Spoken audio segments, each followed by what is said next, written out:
राजस्थान विधानसभा चुनाव के नतीजे सामने आने के बाद बीजेपी में सीएम पद पर सबसे बड़ा दावा पूर्व मुख्यमंत्री वसुंधरा राजे सिंधिया का माना जा रहा था।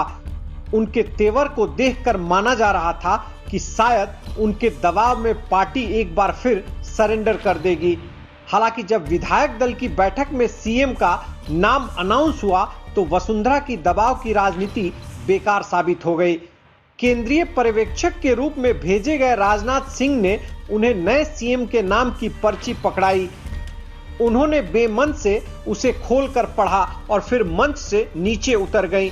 इस माहौल के साथ राजस्थान को भजन लाल शर्मा के रूप में नया मुख्यमंत्री मिल गया। पहली बार विधायक बने भजन लाल शर्मा को सीएम बनाने की घटना साधारण नहीं है। अब बड़ा सवाल यही उठ रहा है कि असंतुष्ट वसुंधरा राजे सिंधिया का क्या होगा। क्या उन्हें संतुष्ट करने के लिए कोई मंत्री पद या संगठन में कोई पद दिया जाएगा। वसुंधरा राजे सिंधिया की राजनीति को नजदीक से जानने वाले कहते हैं कि वे भले ही लोकतंत्र की राजनीति करती हों, लेकिन वे किसी के सामने झुकना पसंद नहीं करती हैं। चाहे विपक्षी नेता हो या अपनी पार्टी के लीडर, वे पूरी हनक के साथ अपनी बात मनवाती आई हैं।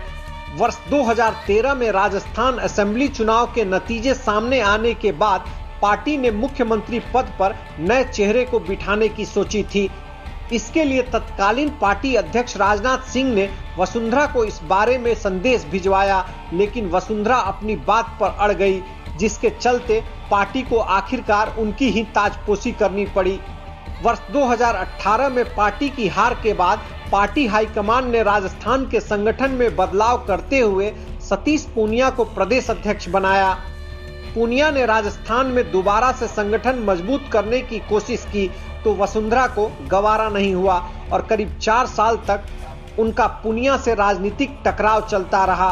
वे पूनिया को हटवाकर अपनी पसंद के नेता को प्रदेश अध्यक्ष बनवाना चाहती थीं, लेकिन इस बार पार्टी हाईकमान ने झुकने से इनकार कर दिया। पूनिया का टर्म खत्म होने के बाद वहां प्रदेश अध्यक्ष पद की कमान ब्राह्मण चेहरे सीपी जोशी को दी गई, जिसके नेतृत्व में पार्टी एक बार राजस्थान में कमल खिलाने में कामयाब रही। राजस्थान में सीएम पद पर अपनी दावेदारी नकारे जाने से वसुंधरा राजे को झटका तो लगा है, लेकिन वह हार मानने वाली नेताओं में नहीं है। ऐसा माना जा रहा है कि वसुंधरा बीजेपी के साथ वही खेल कर सकती हैं जो मध्य प्रदेश में उनके भतीजे ज्योतिरादित्य सिंधिया ने कांग्रेस के साथ किया था।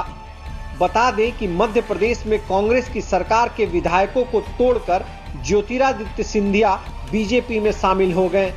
बीजेपी में शामिल होते ही शिवराज सिंह चौहान को मुख्यमंत्री बनाया गया।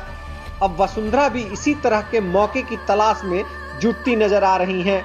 बताया जा रहा है कि वसुंधरा राजे के कई करीबी नेताओं ने कांग्रेस के सचिन पायलट से मुलाकात की है। कहने का मतलब है कि भले ही बीजेपी पूर्ण बहुमत से आई हो, लेकिन वसुंधरा राजे की वजह से बीजेपी पूरे 5 साल बेचैन रहने वाली है। यह भी एक तथ्य है कि वसुंधरा को अपने बेटे दुष्यंत सिंह के राजनीतिक करियर की भी चिंता है, जो इस वक्त बीजेपी से लोकसभा सांसद हैं।